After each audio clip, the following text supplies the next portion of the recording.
السلام علیکم وطنداران گرامی. در این ویدیو میخواهم درباره ویزه ترکیه معلومات بدهم. زیاد هموطنان ما از طریق واتساپ، از طریق فیسبوک و از مرجع های دیگر برای ما نوشته میکنند، صدا میمانند که ما چگونه میتوانیم به شکل قانونی به ترکیه بیاییم، یا کسانی که از ترکیه به افغانستان رفتن حال میخواهند پس بگردن، اونا سوال میکنند که ما چگونه میتوانیم به ترکیه برگردیم. وطنداران عزیز، به همه شما معلوم است که ویزه سیاحتی ترکیه تقریبا بند است. میمانه ویزه مریضی، ویزه تحصیلی، ویزه کار.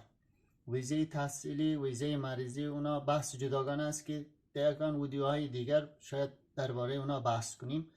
ویزه کار را چگونه میتونین شما بگیرین؟ اول باید یک کار، یعنی یک صاحب کار پیدا کنین.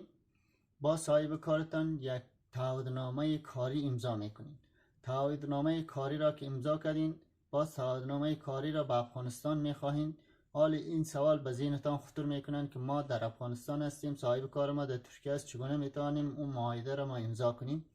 شما یک وکیل گرفته میتوانین. شما دارالوکالت افغانستان رفته یک وکالتنامه نوشته میکنین که ما فلان کس را در ترکیه در جای خود وکیل میگیریم گفته.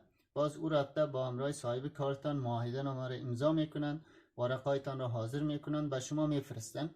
وقتی شما اوراق و اسناد امضا شده را که در افغانستان دریافت میکنین، زود بریم به سفارت و قنسولگری ترکیه. یک رفرنس نمبر میدهد اونا. رفرنس نمبرتان را به پاترونتان نمو شرکتتان میفرستین. شرکت باز با اجازت کاری مراجعت میکنن. کارمندان وزارت کار ترکیه اجازه کاری شما را بررسی میکنن. وقتی که تایید کرد، شما خبر میشین، حتما با پاترونتان پیام میاد که اینمو کارمندتان تایید شد. باز به شما خبر میدهد که کار شما شد. باز رفته تحویل ویزه کاری را شما $80 یا $120 است، او را تحویل میکنین. باز ویزه کاری میدهد.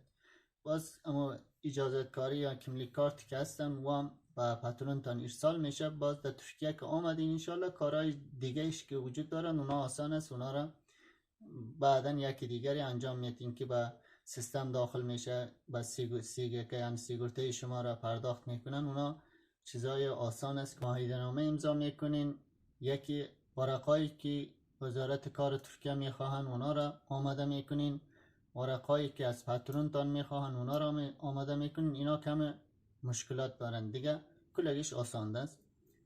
اگر سوالاتی داشته باشین در زیر ویدیو کامنت نوشته کنین، ما حتما جواب میدم. یا اینکه شماره تلفن ما را بگیرین، از طریق واتساپ برای ما صدا بانین 0540 202 4222.